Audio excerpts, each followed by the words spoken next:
It's a beautiful, nice day out here.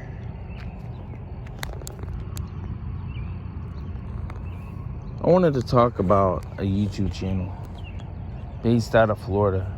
It really just irritates me on this one big thing, and there's a couple of little things, but what's the point in going around to every single city and state and county out there pretty much and just trash it?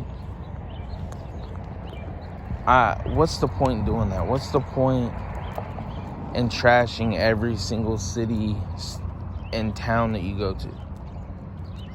And also, you call yourself a travel vlogger, but from what I understand what a travel vlogger is, a travel vlogger goes around and immerses themselves in the area that they're in. So just say they're in a place like Miami. They do things in Miami, show their viewers what they're doing, where they are, and immerse themselves in the culture, the city, and all that. They don't just talk negativity about the area. They show them, everywhere they go or places that they go. Instead, this channel, from what I've noticed, there's one video that I've noticed that he's walking around Sarasota, but I think the bar area of Sarasota, but all I've seen him do is just walk around an area, drive around an area, and that's it. And usually he drives around the shitty parts of town and then talks a whole bunch of crap about it like it's true. And then if any of the locals tell him otherwise, he pretty much just tells them that they're wrong.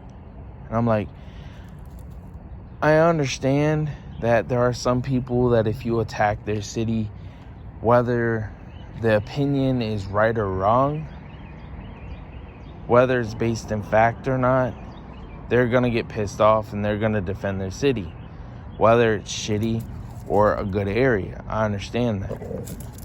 He sees a cat. I can't see it, but he sees a cat. But, usually if you have a local to an area, they usually talk good about that area. They understand that there's some bad parts. Every city and town out there has bad parts, even Miami.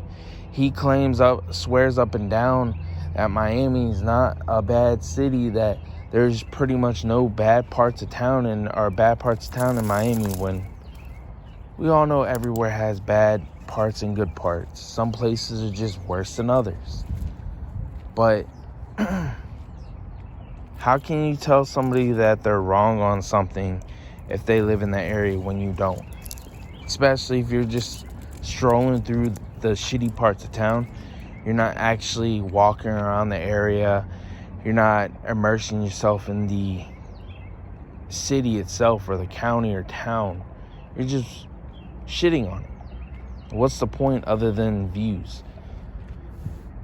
He's not the most popular channel in the world. I understand he's still growing, but that could be a whole bunch of reasons. Some of his older videos, I'm not in the back end of his YouTube channel, so I don't know, but I wouldn't doubt some of his older videos are getting views still, like his top 10 lists and stuff like that. So people are subscribing with that. Plus, I wouldn't doubt he gets subscribers from the shorts that he posts, which I've noticed from a creator myself, that shorts subscribers, they usually don't watch your long form content. They only watch your shorts, or they'll subscribe and then they don't watch your stuff anymore.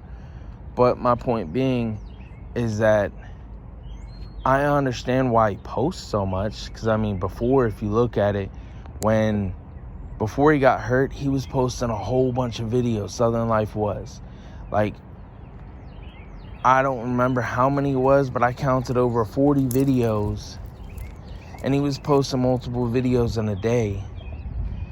And I understand why. Look at it.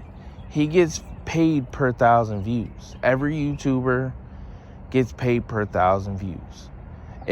Every YouTuber's RPM is different depending on the topic or the niche that you're in. But usually the finance niche or the topic of like making money online and finances usually are really, really high. They can get an RPM, which is your cut. They can get a cut of like $30 per 1,000 views. So if you look at it, if you're making 1,000 views per video, you're making $30 off every video that you post. But just multiply that by, a whole bunch. You know what I mean? And if you make 10, 20, 30,000, that's a lot of money. Even if you were making 10,000 per 1,000 views, that's still a lot of money if you're making 20, 30,000 views or more. That's why a lot of these YouTubers make a lot of money. If they're the bigger ones that making, 20, 30, 40,000 or even hundreds of thousands of views, it's because of that. But that's why Southern Life posts so much. It's because if you look at his video count or view count on all his videos, he makes roughly an average about 1,000 to 5,000 views per video. I don't know what his RPM is. I'm not in the background, so I don't know. But that's why he posts so much. That's why he was able to make he claimed that he made the other year 100,000. Don't know how true that is. Don't really care. That's none of my business. But I've noticed that's what he does, and I feel like that's why he does it, because normal YouTubers, if you look at a normal YouTuber, they usually post between 1 to 3 videos a week. Some people will go overboard and post just pretty much every day. Some people post multiple times a day. It really all depends. Me, I kind of post every day and pretty much like multiple times a day, but then again, it's just my own thoughts. So it's a whole lot easier to do instead of writing out a script, doing all that, blah, blah, blah. But when you look at it, he's doing, just say he's posting 50 times a month, or 50 times a month. He's making between 1 and 5,000 views per video. That's a lot of dang, videos, but also that's a lot of dang money. Depending on how much he gets paid per 1,000 views, I don't know. But that's why he does it. And another thing is the negativity. If you really look at it, he talks negative because I feel like he just wants people to get pissed off, and then he wants to get the views. But also, I've noticed he talks a lot down to people. He talks down to people a lot that talk about regular jobs. And I understand some of that's going towards people that tell him that he should get a regular job. But I'm just saying about this regular job thing. First of all, we all can't just have our own business and work for ourselves 100% of the time, because we need people doing certain jobs to make this world go around. Second of all, so you're going to be a slave to the, to the workforce anyway. But second, you kind of do it yourself. I mean, look at it. You go out there and you technically work for somebody because, you're working for YouTube. But if you're not, how can I put this? If you break their rules, their terms of service, your channel can get deleted and demonetized. So then you lose your income. If something happened to YouTube, like for instance, they went away, like TikTok is gonna be banned, then you lose all your money. I mean, it's same with the realtor thing. I understand that it's a career. I understand that. But at the same time, when you look at it, the realtor thing, you know, you're only making money, you're not making money per hour. You're making money through the sales of houses, which is fine. That's totally a good career if you're able to capitalize on getting houses. But,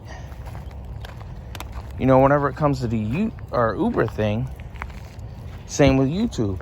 If you break the terms of service, you're fucked. You're not going to have any more income. If you, how can I put it? It's all your money's dependent on how many rides you get. So if you don't get that many rides that day, then your income goes down. Why do you think he's making these Uber videos? Because he's not able to push out as much videos as he used to because he's hurt. So he's just going along posting these videos about Uber to fill up his video slot so he can get more views on his channel. Understandable. I don't have anything wrong with that. But you are technically still in the matrix, still working for somebody. You're not your own boss. I mean, yeah, you make your own hours technically, but if you're not driving your own vehicle up and down the road, picking up sketchy people to, you know, picking up this person or that person, you're not making money. And like I said, if Uber went away one day, if Uber, you know, decided to go out or you broke their terms of service, what would happen? You don't have a job anymore. You don't have income, you know? And I don't wish nothing but the best for him, you know, and his family. I mean, I don't wish harm on nobody. I only got one person I ever wish harmed on, and that's because he deserves it. But that's besides the point. You know, I don't understand the negativity. I don't understand why you shit on every single town and place that you go to and then expect not to get hate. You know, I take everything he says with a grain of salt. I don't believe anything he says, because I've seen a lot of inaccuracies about a lot of his videos, and a lot of his followers believe him, believe everything he says, because there's a lot of gullible people out here that don't do their own due diligence, don't sit there and look up facts, and don't do whatever they need to do to see who's right and who's wrong. Because like I said, not everything Southern Life says is right. There's a lot of inaccuracies and a lot of contradictory statements he's made in his videos, and a lot of people don't see it, but I feel like it's mostly because people don't want to see it. People just want to watch his videos and think that he's, you know, doing a good job, when in reality, he's not doing the best job in the world. That's just my opinion. I hope the best for him. You know, I wish nothing but positivity in his life, and hopefully he gets better, because life is hard out here, and life isn't fair, you know? That's just my opinions only.